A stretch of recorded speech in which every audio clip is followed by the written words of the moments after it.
Hello again, Star Wars fans and unboxing fans. Welcome to another episode of Darthtuba's Star Wars Unboxing Show. I am your host, Darthtuba, and today I am continuing with the Rogue One kick with several figures from the Rogue One line, along with one that is more from the Star Wars Rebels line. So these are part of the standard Hasbro series, the 5-point articulation, and these are more recent releases that I was able to acquire. We have Chirrut Imwe. I'm pretty much saying is my favorite character from Rogue One.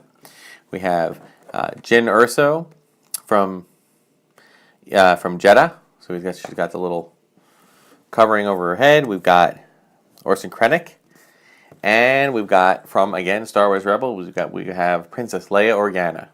So some pretty cool different figures here. So why don't we do this chronologically in storyline, since Leia comes first, because those dominoes.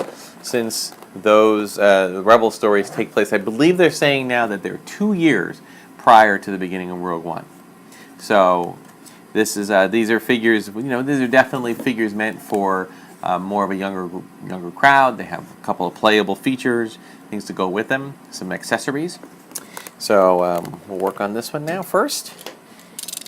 I did remember this episode, and it was cool to see the Leia character in the Star Wars Rebels, and I'm all for seeing more and more of them appear in future episodes. Although a lot of people are having their discussion now about what the future of Rebels will be now, because it seems pretty clear now. Oops, probably got buzzed out there. It seems pretty clear now that Rebels, the story of Rebels, takes place pretty close to Rogue One. So we're wondering, and everyone has seen the Ghost. Everyone has seen the Ghost on, in scenes in Rogue One. So, but it's not made very clear if the Ghost survives that battle. It never ended up inside the Shield Gate on Scarif, so we don't know for sure. Although maybe some real keen-eyed people do know, because they saw it go into hyperspace or whatnot. So I'm sure that there'll be people that'll be able to tell that. But anyway, we are into probably the 5th week or so, the 4th, 5th week of Rogue One in theaters. So that's really, really cool. Okay, this has a similar feature to one of the other figures we have, where it's basically like looks like it's apologize for that. We had some type of technical difficulty there. I think my video device had too much storage filled up, so we had to do some things. So in the meantime, I was able to get Princess Leia kind of loaded up onto this little device there, and you can just go down. I guess you have to just go one direction, but you can tie it around 2 poles and slide it down. So it's a cool little feature. Okay. Now, the only thing I'm going to say about Leia, I'm a little bit concerned with, is that she is really petite. But I'm going to use, for now, I'm going to keep her kind of permanently attached to this this little grappling hook thing, so that maybe she can just kind of lean. But or I can just lean her back a little bit. She has the pegs in the feet, so if I want to put her on another stand, I can. But yeah, these are a bit challenging. So, a little more. It's like very, very standing, very proud. How much prouder can one stand? It is really... Okay, so like I did with some other figures earlier, we're just going to have them sit down. There we go. There you go. Relax, Leia. It's good. It's all good. All right, so a very nice figure, very nice addition to the collection. Now I know we've done some 2-packs with Chirrut and Baze, and that's fine. Actually, you know what? In further thinking about that, I think I'm going to hold on to this one like this for a little bit. Okay, I might open it at a later date, but I think I've changed my mind about Chirrut, since I just realized as I'm saying it. Oh yeah, wait, we had Chirrut opened up with a 2-pack, or did we? Oh, I'm not remembering at the moment. This has been just one, mishmash of an episode, but hang on one second. It turns out that I already did open up Chirrut Imwe. I had a second figure. I simply had a double. And you know what? That's okay. What I tend to do with the figures that I have doubles of is if I do manage to keep it in the package, I oftentimes will put them in a box for the whole year, and then when I get to the end of the year, I do run a Toys for Tots drive in my place of business, place of work, and we make donations there, and I usually donate all the toys that I had doubles of that year. Anyway, they're still pretty modern, and I think it's a great way to to give back. I love sharing my love of toys with people, and I do think very strongly about. That's one of my, I guess you could say, one of my biggest charities that I believe in is just helping children around the holidays kind of have some type of a as merry of a Christmas or a happy of a Hanukkah as they can, particularly if they're struggling financially with their families. So we're going to let that one go, and we're going to go on. We're going to move on to Director Krennic. Okay, who I'm looking at his face here, and wow, his face. His face is pretty good. His hair is a little weird, but I do like that they created this figure. I am very much looking forward to learning more about it. I've been reading the Catalyst book, and I'm fascinated by the Krennic character. I think he's a unique type of villain that we haven't seen very often. We've seen things like that. We've seen villains that were cool and collected and absolute power like the Emperor.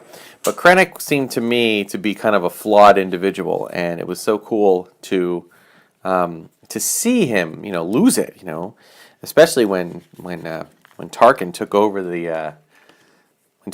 over the project. I mean, my goodness, I know how I'd feel if I just did. It doesn't matter what you did wrong. If I had worked my butt off on a project, only to have some other guy or girl come in and just take it over, I would have been pretty upset. I thought he held it together pretty well in the movie, to be honest.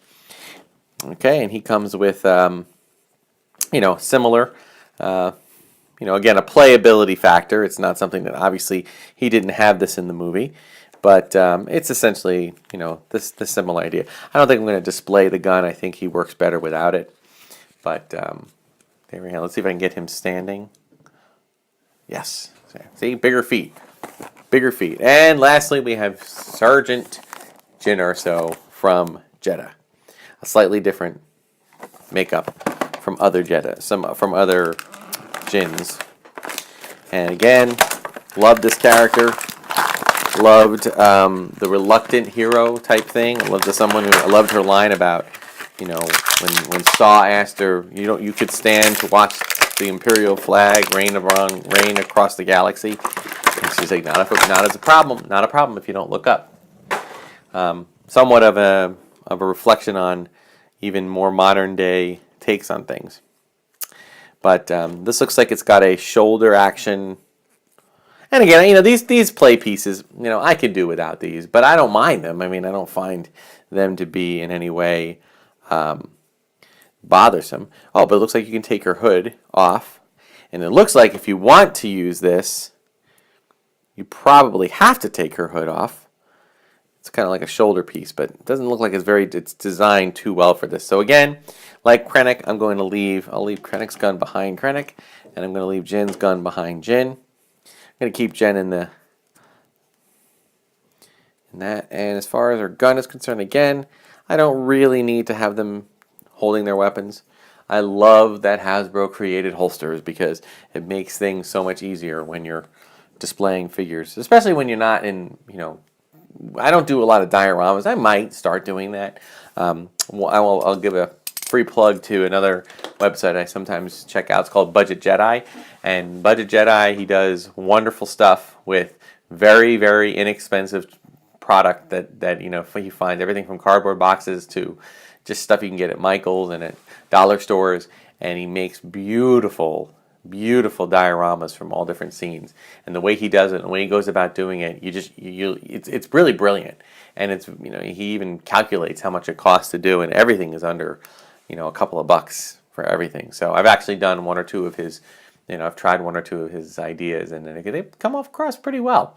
So maybe I'll start getting into some diorama building. But if I do that, if I do that, whether I do that or not, I got to give Budget Jedi some kudos for that. So this concludes this episode of unboxing with our Princess Leia from Star Wars Rebels, our Director Krennic, and our Jyn Erso from Jeddah. So thank you very much. Again, follow, like, share, get the word out on Darthtuba. I'm on YouTube. Darthtuba is 2 words. Twitter is @Darthtuba, and emailing me at darthtuba77@gmail.com. So there'll be plenty more videos coming, so thank you so much. May the Force be with you.